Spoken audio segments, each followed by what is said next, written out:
पाकिस्तान की माशी बहाली का जो कौमी प्लान है उसके हवाले से दो खबरें आपके साथ शेयर कर देता हूँ मैं। ये आपको किसी ने अभी तक नहीं बताई होंगी। बेसिकली बात ये है कि पाकिस्तान के दूसरे इंपॉर्टेंट स्टेक होल्डर्स की तरह जो अफवाज पाकिस्तान है वो बड़ी कंसर्न है पाकिस्तान की इकॉनमी को लेकर, राइटली सो। ये प्लान जो है ये ऑब्वियसली उनका आइडिया है, ये पाकिस्तान की इस्टेब्लिशमेंट का आइडिया है कि पाकिस्तान की इकॉनमी को रिवाइव करने के लिए तमाम नेशनल पॉलिटिकल पार्टीज़ को एक उसके ऊपर आना पड़ेगा, एक पेज के ऊपर। और इसका जो दूसरा एक बड़ा इंपॉर्टेंट पॉइंट है वो ये कि इसमें सजेशन या प्रपोज़ल ये है कि इलेक्शन से पहले तमाम पॉलिटिकल पार्टीज़ जो हैं वो अपनी मर्ज़ी से इसको देखकर अगर इस पर तैयार हो जाती हैं और अगर इसको साइन करती हैं चार्टर ऑफ इकॉनमी को, चार्टर इकॉनमी कह लें, कौमी प्लान कह लें, इकॉनमी की रिकवरी का या रिवाइवल का, तो तमाम पॉलिटिकल पार्टी इस पर साइन करेंगी इलेक्शन से पहले। अब जिसकी भी पॉलिटिकल गवर्नमेंट बनेगी, जो भी पावर में आएगा, रिगार्डलेस ऑफ दैट, तमाम पार्टियां जब साइन करेंगी तो वो कुछ बुनियादी चीज़ों के ऊपर जो है वो मुतफिक होंगी कि अब गवर्नमेंट किसी की भी आ जाए, वो गवर्नमेंट जो है ऑपोजिशन जो है वो उस इशू के ऊपर जो है वो पॉलिटिक्स नहीं कर सकेगी पाकिस्तान की इकॉनमी को लेके। और गवर्नमेंट जब चेंज भी होगी तो एक सर्टन प्लान का टाइम है, साइनिंग जो है शायद 10 साल के लिए हो, 15 साल के लिए, 20 साल के लिए हो, तो उसको उस ड्यूरेशन तक कोई भी गवर्नमेंट इन पावर आ जाए वो चेंज नहीं करेगी। जो गवर्नमेंट नेक्स्ट आएगी, जो पॉलिसियाँ बनाएगी, उसको फिर अगली गवर्नमेंट जो है वो चेंज उस तरह नहीं करेगी। जो बेसिक फंडामेंटल पॉलिसीज़ है मुल्क की इकॉनमी को लेकर, कि होता यहाँ पे यही है कि गवर्नमेंट एक पॉलिसी बनाती है और दूसरी गवर्नमेंट जो आके वो पॉलिसी कितनी अच्छी क्यों ना हो मुल्क के लिए, वो उसको उठा के बाहर फेंक देती है। तो ये इसके दो इंपॉर्टेंट पॉइंट्स हैं कि इस्टेब्लिशमेंट जो है उसकी तरफ से ये वंडरफुल आइडिया है इकॉनमी को रिवाइव करने का कि तमाम स्टेक होल्डर जो है पाकिस्तान की पॉलिटिकल पार्टीज जो है इसमें यकजा हो जाए ताकि पाकिस्तान की इकॉनमी जो है जिस बदहाली का शिकार है उससे बाहर निकला जाए। और दूसरा ये कि इसकी साइनिंग हो तमाम पॉलिटिकल पार्टीज़ की इलेक्शन से पहले, ताकि कोई ये ना कह सके कि बाद में कौन पावर में आ रहा है, पहले कौन आ रहा है। और एक सर्टन अमाउंट ऑफ टाइम होगा कि जिसमें फंडामेंटल पॉलिसीज़ के ऊपर इकॉनमी को लेकर, इंडस्ट्री को लेकर, कॉमर्स को लेकर वो उसको चेंज नहीं किया जा सकेगा। ये सब एग्री करेंगे अपनी विलिंग उससे। ये बात थी। इस पर थोड़ी सी बात करने के बाद आज की और एक बड़ी अहम खबर है कि मिलिट्री कोर्ट्स जो है उनको चैलेंज करने की तैयारी फुल हो गई है और साबिक चीफ जस्टिस जो साबिक चीफ जवाद ख्वाजा जो हैं वो और एजाज एहसन साहब जो हैं मैदान के अंदर हैं।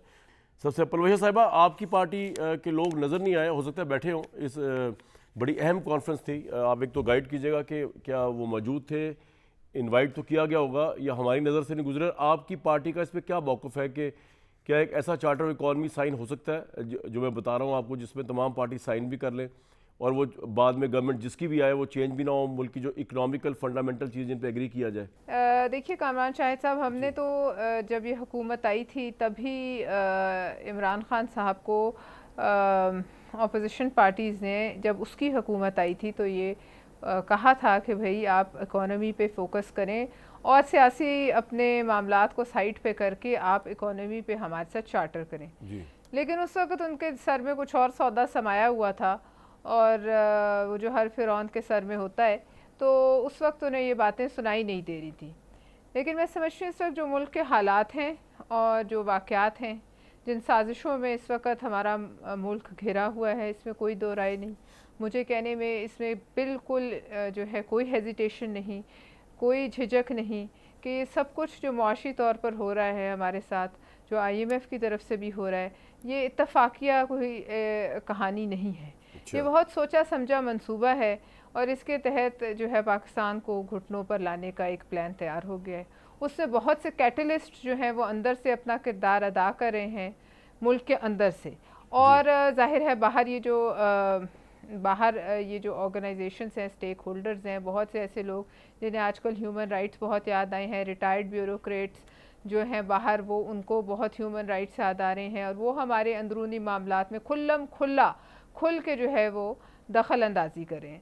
लिहाजा इस सूरत हाल में ना सिर्फ ये कि मुआशी तो चले, हमारी मामलात जो हैं वो काफ़ी अरसे से इसी तरह दगरगूं चल रहे हैं। अब चूँकि बहुत हालात जो हैं वो तशवीशनाक भी हैं, लेकिन इसके साथ साथ मैं समझती हूँ, मुझे इल्म नहीं है लेकिन मैं अपने तज्ज़िये से समझती हूँ कि इसके पीछे ज़रूर वो मुहरकात भी होंगे जो पाकिस्तान को इस वक्त डिस्टेबलाइज़ कर रहे हैं, मुआशी तौर पर भी और दीगर पॉलिटिकल भी। तो मैं समझती हूँ बड़ी वेलकम मूव है और इसको बहुत पहले हो जाना चाहिए था। अभी भी हम इस पर सब जब इस पे दस्तखत होंगे अक्रॉस द पॉलिटिकल लाइंस, तो फिर ये सबके लिए एक समझ लीजिए दस्तावेज कि हो एक जाएगी। आने वाले वक्तों के लिए कोई आए कोई जाए, ये नक्शा वो होगा जिस पे सबको चलना होगा।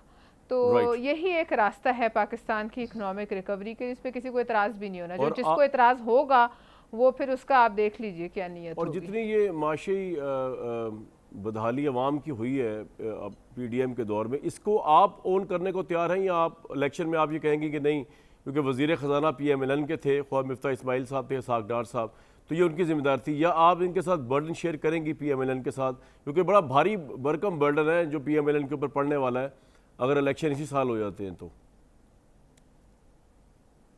देखिए पहले तो कामरान शाहिद साहब ज़ाहिर है जिसकी जो फेस होता है मिनिस्ट्री का उस पर ज़्यादा बर्डन आता है। अभी फाइनेंस मिनिस्ट्री है, जैसे हमारे पास फॉरेन मिनिस्ट्री है, उससे रिलेटेड कोई इशू है तो सबसे पहला बर्डन हमने शेयर करना है। लेकिन चूंकि हम एक कोalition में हैं तो लिहाजा उसका बार कुछ ना कुछ तो सब पे आएगा, चाहे हम चाहें या ना चाहें।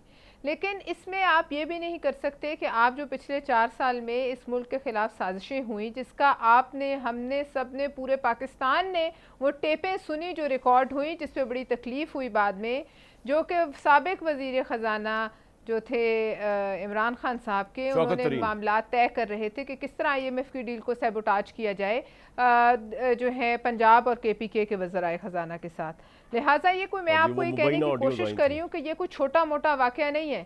जो हम यहाँ तक पहुँचे हैं, यहाँ तक इसको कश्ती में सुराख करने में जिन जिन का हाथ है उनका भी जिक्र होना चाहिए। ये जब भी हम चार्टर करेंगे, इसके मैंने तो देखा नहीं है इसका जो भी टेक्स्ट है, लेकिन इसके मुहर्रकात का जिक्र होना चाहिए, इसके प्रियम्बल, इसका एक प्रियम्बल होना चाहिए, और उसमें इसमें तमाम वो हालात और वाक़यात जो पिछले 4 साल में गुजरे, जहाँ जिसकी वजह से हम यहाँ आकर बैठे हैं कि जहाँ हमें मुश्किल है कि हम अपने आप को कैसे बचाएं, उन तमाम किरदारों का जिक्र इस चार्टर में होना चाहिए, वरना फिर कोई फ़ायदा नहीं होगा। बिल्कुल ठीक। ये कौम को बताना हमारा फ़र्ज़ है कि कौन कौन, और इसमें ये नहीं कह सकते कि हम अपनी जिम्मेदारी से अलग होंगे। हमने जो हुकूमत की है उसका जवाब हम देंगे, लेकिन जो पीछे गड़े खोद के गए थे उनका जिक्र भी होना चाहिए। और ये छोटी मोटी साजिश नहीं है कामरान शाहिद साहब, ये तारीख लिखी जाएगी ना तो आप देखिएगा कि इसके पीछे कैसे कैसे नाम निकलेंगे। आज भी कामरान शाहिद साहब एक जो है पिटीशन गई है, आपने देखी होगी जी, जस्टिस जवाद एस ख्वाजा साहब की, मैं उस पे आ रहा हूं अभी। आप उनका जरा प्रियम्बल आप वो पढ़ दें जो उन्होंने मैं भी आता हूं उसके ऊपर।